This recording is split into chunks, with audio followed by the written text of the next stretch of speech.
गौरव मिश्रा, प्रवक्ता बीजेपी, हमारे साथ जुड़े हुए हैं। बहुत बहुत स्वागत है आपका। सबसे पहले गौरव मिश्रा, आपके ही पास आते हैं। जेपी नड्डा जिस तरह से बूथ स्तर पर मजबूती की बात कर रहे हैं, आपको क्या लगता है कि इस पहल से 2022 का पूरा रण आप जीत पाएंगे? देखिए, बूथ अध्यक्ष के साथ संवाद स्थापित करने की परंपरा हमारे यहाँ कोई नई नहीं है। प्रत्येक कार्यक्रमों में अपना बूथ सबसे मजबूत का नारा हमारा संगठन देता रहा है, हमेशा से देता रहा है। और संगठन में प्रत्येक स्तर के कार्यकर्ताओं के साथ बूथ अध्यक्ष से लेकर राष्ट्रीय अध्यक्ष तक का जो एक तारतम्य होता है वो बड़े स्पष्ट रूप से हमारी पार्टी में देखा जा सकता है। और यूं ही नहीं, ये पार्टी दुनिया की सर्वश्रेष्ठ और सबसे बड़ी पार्टी बनी है इसी समरसता के कारण, इसी प्रबंधन के कारण।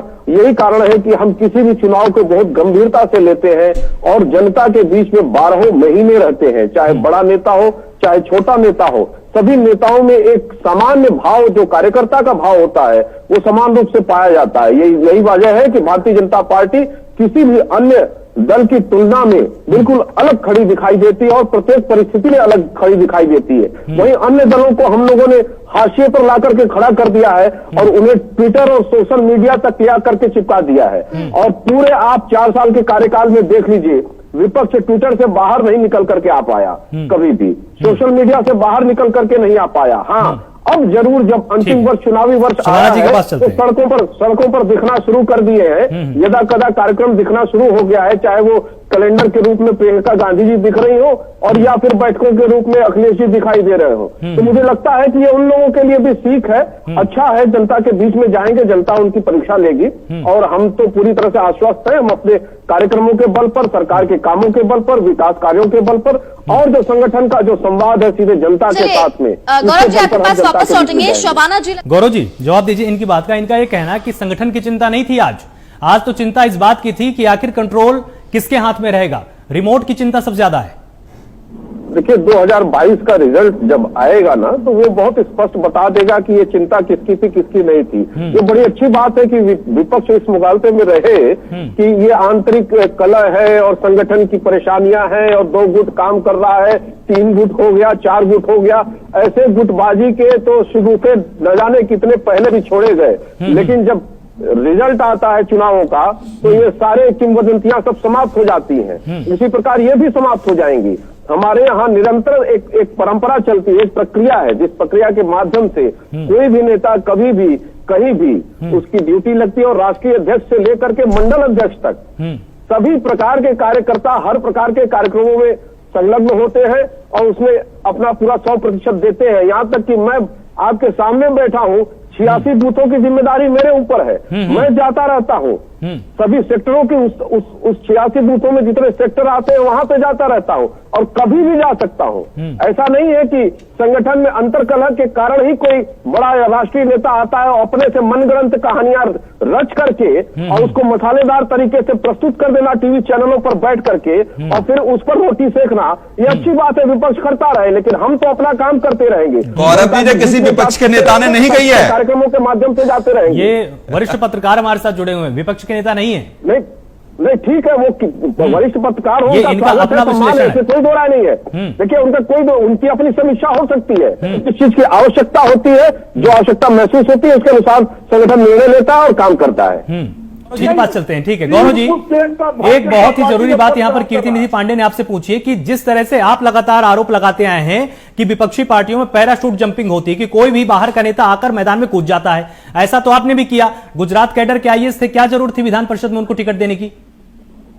देखिए, कीर्ति निधि ने 2 बात कही, एक तो परिवारवाद पर और दूसरा जो बाहर से लोग आए हैं। तो देखिए, जो योग्य होता है, जो सक्षम होता है, जिसके द्वारा सिस्टम और मजबूत किया जा सकता है, उनको लाना चाहिए, उनका स्वागत करना चाहिए, वो कोई भी हो और कहीं से गिराए जाए। तीसरी बात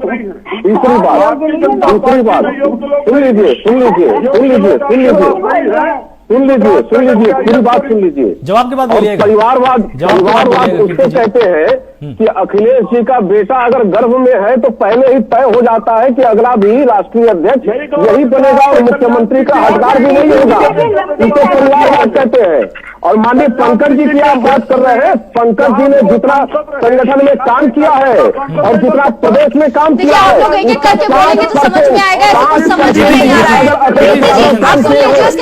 राजनीति से संन्यास ले लेंगे। चलिए ठीक है निरंजन जी बहुत देर से कुछ कहना चाह रहे हैं, मैं निरंजन जी के पास हमारे आऊंगी। पार्टी में राष्ट्रीय अध्यक्ष कौन बनेगा, प्रदेश अध्यक्ष कौन बनेगा, उसके पिता से तय नहीं होता है, यह आपके दल में तय होता है, कांग्रेस पार्टी में तय होता है। तो इस बात को सुनिश्चित कर लीजिए, परिवारवाद हमारे यहाँ नहीं चलता है। ठीक है गौरव जी, जिस तरह से इन्होंने एक बहुत अच्छी बात बोली कि जो भी हैं, कि राहुल जी भी हैं, वो भी कहीं ना कहीं से जीत के तो आ रहे हैं ना, केरल में भले ही केरल से जीत के आए हो, लेकिन जनता ने तो उनको चुना है ना, तो इसमें फिर परिवारवाद बार बार हावी क्यों हो जाता है? नहीं देखिए, परिवारवाद लोकतंत्र के लिए एक राक्षस के समान है। उस राक्षस के समान है जो दीमक की तरह इस देश की पूरी व्यवस्थाओं को चट कर जाता है और कहीं न कहीं पूरी शक्तियां जो है व्यक्ति केंद्रित हो जाती हैं। और जब परिवारवाद की ताकत से व्यक्ति शासन पर स्थापित होता है तो वो शासन से संबंधित वो सारी शक्तियों को भी केंद्रित करना चाहता है। यही कारण है कि बड़े बड़े घोटाले होते हैं, रक्षा सौदों में घोटाले होते हैं, व्यवस्थाएं पूरी धूल-धूसरित रह जाती हैं। तो कम से कम 70 वर्ष में इतना तो इस लोकतंत्र को सीख ही लेना चाहिए कि परिवारवाद। गौरव जी एक छोटा सा सवाल और है, हर जगह होता लोकतंत्र कहीं ना कहीं है, जैसे कि अभी हमारे वरिष्ठ पत्रकार कह रहे थे। हो सकते हैं, देखिए पसंद और नापसंद के बहुत सारे पैमाने हो सकते हैं, लेकिन ये केवल पसंद के आधार पर परिवारवाद को ये सर्टिफिकेट दे देना, ये लाइसेंस दे देना कि इस पर कोई प्रश्न न उठाए और एक अक्षम व्यक्ति को पूरे देश की जिम्मेदारी सौंपने की वकालत करने लगे, तो ये बहुत घातक है लोकतंत्र के लिए। भारतीय जनता पार्टी कभी इस तरह के परिवारवाद को बढ़ावा नहीं देती। हमारे यहाँ देखिए पंकज सिंह या कोई भी किसी भी व्यक्ति को ले लीजिए, वो बहुत संघर्ष करता है, संगठन के कार्यों में लिप्त रहता है। जो जिम्मेदारी दी जाती है वो जिम्मेदारी अगर वही दूसरा दल होता तो स्वाभाविक है कि जिनके पिता मुख्यमंत्री थे वो सीधे डायरेक्ट मुख्यमंत्री के दावेदार हो जाते। आज अखिलेश जी हो गए, राहुल जी हो गए या बसपा के लोग हो गए, जितनी इस तरीके से जो पारिवारिक पार्टियां हैं जिन्होंने एक गिरोह बना रखा है अपना, इनकी उम्र पूरी हो चुकी हो, क्योंकि जो नई पौध है इस देश की वो बहुत वाइब्रेंट है, समझदार है, पढ़ी लिखी है। गौरव जी कैसी बातें कर रहे हैं आप, जबरदस्ती थोड़ी ना वो हाथ पकड़ के लेकर जा रहे हैं जनता को कि आप वोट दीजिए हमें। चाहते हैं लोग। हाँ ठीक है, शबाना जी जवाब दीजिए, इनकी बात का जवाब दीजिए। नकार रही है, इसीलिए हाशिए पर है, चाहे कांग्रेस हो, चाहे सपा हो, बसपा हो, जितनी भी क्षेत्रीय पार्टियां हैं सभी हाशिए पर जा रही है। आपके पास आ रहा हूँ उसके बाद। किसने देश को बर्बाद किया? आपने संबंधों के नाम पे देश को बेड़ा गर्क किया। अरे आपने तो जीत घोटाले से लेके अगस्ता वेस्टलैंड घोटाले तक एक यूनिवर्सिटी घोटाले की यूनिवर्सिटी बना डाली, घोटाले का विश्वविद्यालय बना दिया कांग्रेस पार्टी ने। आप बात कर रही है, आप पहले अपने गिरफ्तार में झांकिए, आपने क्या दिया परिवारवाद से इस देश को।